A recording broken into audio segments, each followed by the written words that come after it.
Hey guys, so just got back from the theater from seeing Americana, the big hit of the year of the weekend. Joke, joke, ha ha ha. Get it?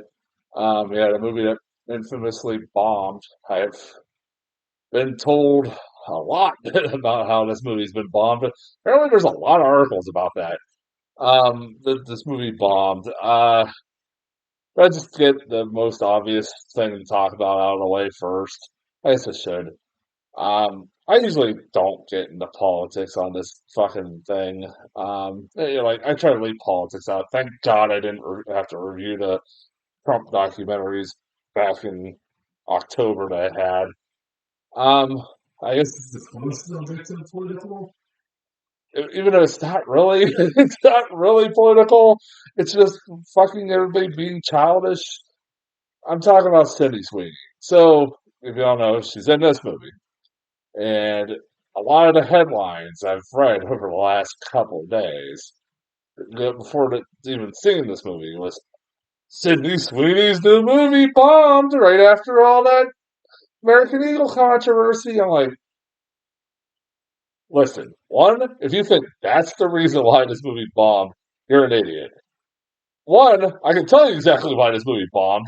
One, there are a lot of movies are not doing very well, especially if they're like kind of original, not not or original movies that, especially if they're original movies, if you're not, particularly if you're not Sinners, movies like Sinners, Weapons, and stuff like that, you're not going to do well. Usually, if you're a original horror movie, you usually do pretty well for the most part. But if you're not an original horror movie and an original drama, comedy, or something, you're risking it anymore. Two, this movie was not advertised very well. Like, I got one trailer for this once, like, and that's it. And like, I briefly would see commercials here and there every once in a while, but there was like very little advertising for this movie. That probably had more to do with it. But everybody wants to go, oh, well, it's because everybody's the backlash. I'm like, no, it's not because of the backlash. Anybody would have to fucking bring it. Knows anything about movies, the state of the film, uh, like state of film knows that's not true. Two, can we stop with this fucking Sydney Sweeney hate? I know. Listen, the the American Eagle ads were ill-advised to say the least. Um, but you know who I don't blame for them? Sydney Sweeney. She was just the person that was put on those ads. She was given what to say, and like, I mean, I don't believe that she's a Nazi for fuck's sake. I know it made it even worse, unfortunately, that some people that she's now a Republican. They fucking do. Some of my favorite actors are Republicans. Clint Eastwood, my favorite actor of all time, is like the most well-known Republican there is. I'm not a big Republican, like I'm kind of in the center. But if you're wondering, and I lean more towards the left, but it's like God. And then like I see people like they're celebrating her. I don't have that much of a problem with people celebrating the movie bombing. Whatever, it's whatever. She'll have another big hit here eventually. I guarantee it. She's like at 5 million different things. But then you got people like fucking like judging her looks. It's like fuck off, dude. And they're like, oh, this is what's wrong with her without makeup. This is what mid looks like. That's what mid looks like. Fuck. I'm sorry. Good looking girl. Shut the fuck up. And stop being childish. I just wanted to get that ran out the way before I talk about this actual movie. So the movie in general, as far as the movie goes, Americana. Like I said, I went in kind of blind, even though I got a trailer for it once, and I thought it was okay. I thought it was okay. It's a movie that is trying to obviously. My biggest problem is it's trying too much to be a Tarantino esque movie, and to no ends does it try to like it's unapologetically a Tarantino ripoff kind of movie that you would probably saw in like the '90s after Pulp Fiction came out. This movie probably, honestly, probably should have been released in the '90s. I wouldn't be surprised if the script's uh, been around since the '90s. Um, it has like the same characteristics of something in a Tarantino film. It's a movie that's split into parts, told from all these different characters' points of views. Now, of course, Weapons did that too, but this is more obvious and blatant than like Weapons is like as a Tarantino ripoff. This feels like something that's trying to be Tarantino, and it has some pretty good characters, some fun characters. Like I like Paul Walter Hauser and Sydney Sweeney, which I'll talk about in a little bit more. But for the most part, I thought their chemistry was pretty good. I kind of like the boy in the movie. He was interesting because of like this character is going to get annoying real quick. This character is that he believes he is the reincarnate native version of Littlefoot, the Indian, and he's white. And that's the joke. And that, like, no matter what, like, he will not take character whatsoever. He thinks he's the reincarnation of Littlefoot. Even when, like, shit's going down or whatever. The only time it really actually worked for me was when he was actually, goes on to Indian reservation or, like, and they're like, kid, what the fuck are you doing? Like, I laughed. And those scenes were really funny. That's probably the funniest. Those are the scenes that got the most laugh out of me, especially the one guy. What was his ghost something? I forget. Ghost Eyes or something like that. I love the interaction between him and the little kid. I thought that was funny. So at least that had a payoff. Um, Okay, let's talk about Sydney Sweeney for a second. So, like I said, I'm not going to pick on her for other things, but so her character, I knew going in, like, it was like she was a waitress who wanted to be a country singer. Okay. But what I didn't know was she has a stammering problem. More like, almost more like a stuttering problem. And I don't know why. That was a choice that was made as far as her character. I mean, she's trying to they're making her to try to look as plain as possible, which is kind of funny now. Everybody picking on her and stuff like that.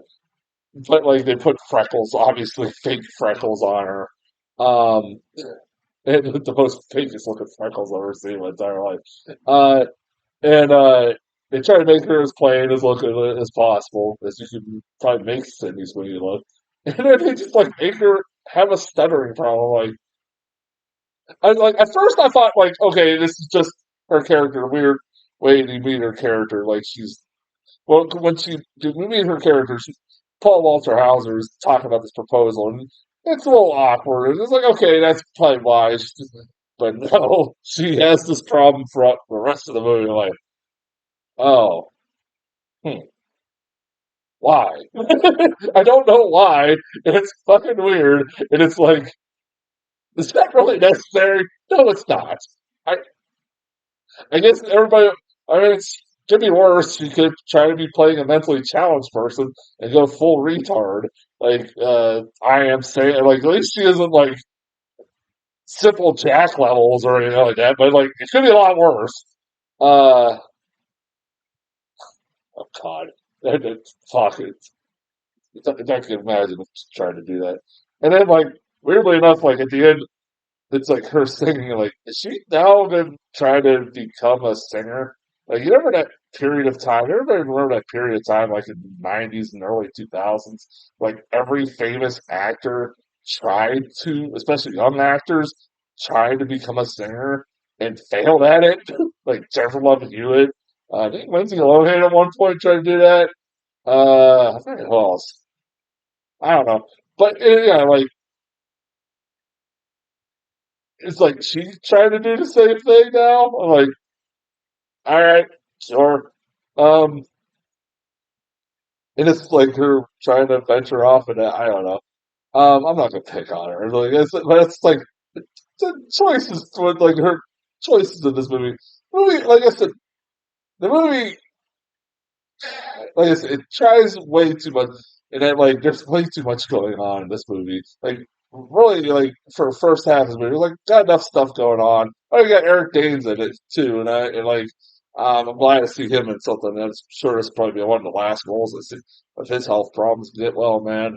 Big fan of him as an actor. Funny seeing him in a movie with Sydney Sweeney. I watched Euphoria. I did. I was one of the first people that saw that show before it became really popular. And I was even like talking about that show, how wacky that show was. And then everybody else jumped on board and like, well, I told you. Um, but yeah, that was so it's kind of funny seeing those two in a movie together. But yeah, Eric Danes in this briefly. Uh, I love him as an actor, and I hope he gets better, man. I hope the health issues. Uh, and you got like a subplot with him, and the whole plot revolves basically around like a Indian Native American shirt, uh, and like it's very valuable and worth a lot of money, and that's basically what the plot is. And everybody's all these characters are in there, and then randomly in like the last half, it becomes a movie about a cult. Okay, like it becomes about a cult and like and a cult and like it becomes a female empowerment movie. I'm like at that point, I'm like, this movie's just kind of like going all over the place, ain't it? Um, I mean, like I didn't mind it, though. I didn't mind it. I was entertained for the most part of it. It was not bad about it. I give it a B minus. It's like it's an easy B minus. Um, it's a very obvious knockoff of like something like that would felt like very like a '90s Tarantino movie ripoff. So what's this weekend? I got four things this weekend, I think. Let me look it up so I get them all right here. Uh, somebody text my phone. So I'll look at that later. Sorry, this is rambling now. The fuck are we getting? Come on, phone. God damn it. Uh, let's see. Honey Don't. That's the title. Honey Don't. Relay, Eden, and Niza 2. I've never seen Niza 1. I don't know if I'm saying that right. Make a comment to yell at me for that. I'm gonna try to watch that before I start to see this one. I know it's a big fucking hit. I didn't even know this thing existed till like about a few months ago when it was like a really huge hit like globally. Um, so yeah, yeah, getting all those this weekend, and until then, I'll talk to you guys later.